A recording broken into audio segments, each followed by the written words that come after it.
என்ன தலை இன்னைக்கு சாரிலாம் கட்டியிருக்கீங்க? ஓகே, ஃபர்ஸ்ட் ஆஃப் ஆல் இந்த ஈவெண்ட்டோட ஹீரோ டிகேக்கு வந்து பெரிய வாழ்த்துக்கள் அண்டு நன்றி.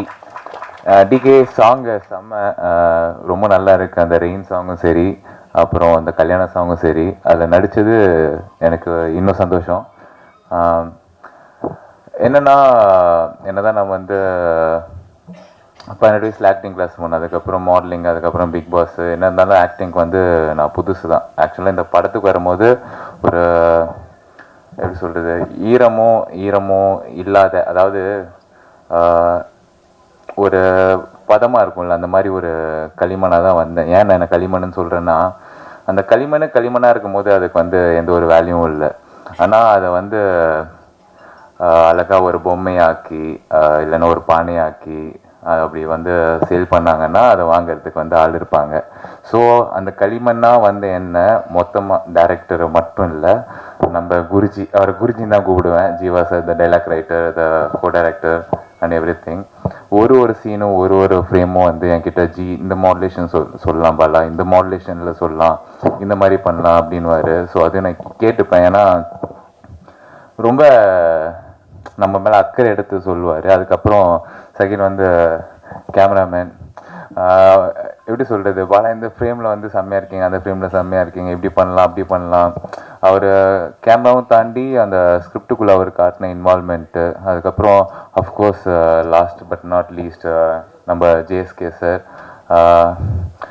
கால் பண்ணார். இந்த மாதிரி கதை இருக்குதுன்னு சொன்னார். ஆஃபீஸ் போனேன், கதை கேட்டேன். ரொம்ப கொஞ்சம் பயமாக தான் இருந்தது. பட் ஓகே, நம்ம பண்ணலன்னா வேறு யார் பண்ணுவா? கசாப் பண்ணாமா, நடிப்பான், அப்புறம் பார்த்துப்பான், இறங்குவான், பண்ணுவான். அதுக்கப்புறம் வர கான்சிக்வன்ஸை பாராட்டோ, கைத்தட்டோ, இல்லை சட்டையை பிடிக்கிறதோ, அது அப்புறம் பார்த்துப்போம். ஃபஸ்ட்டு பண்ணுவோம், அவ்வளோதான். அந்த ஒரு ஆட்டிடியூடில் தான் இறங்கினேன். So I was really blank. So என்னன்னா, இங்கே நான் வந்து அப்புறம் வந்து மானஸ் ரிகர்சல் எல்லாம் போனேன். எதுக்கு போனோன்னா எப்படி ஒரு 1 வீக் போயிருப்போம் ரிகர்சல். ஏன்னா இப்போ நான் டான்ஸ் ஆடுறேன்னா நான் தண்ணி ஆடுறது வந்து பிரச்சனை கிடையாது. நம்மளை சுற்றி வந்து அவ்வளோ டான்ஸஸ் இருக்காங்க, அவ்வளோ பொருள் செலவு இருக்குது. ஒரு நாளில் வந்து ஷூட்டை முடிச்சேன்னா நம்மளால் முடிஞ்ச அளவுக்கு ப்ரொடியூசர் சாருக்கு வந்து காசை மிச்சப்படுத்த முடியும். அந்த ஒரு மைண்ட் செட்டு தான். ஏன்னா நாங்கள் காலைல 5 மணிக்கு அதை முடிச்சே ஆகணும். ஸோ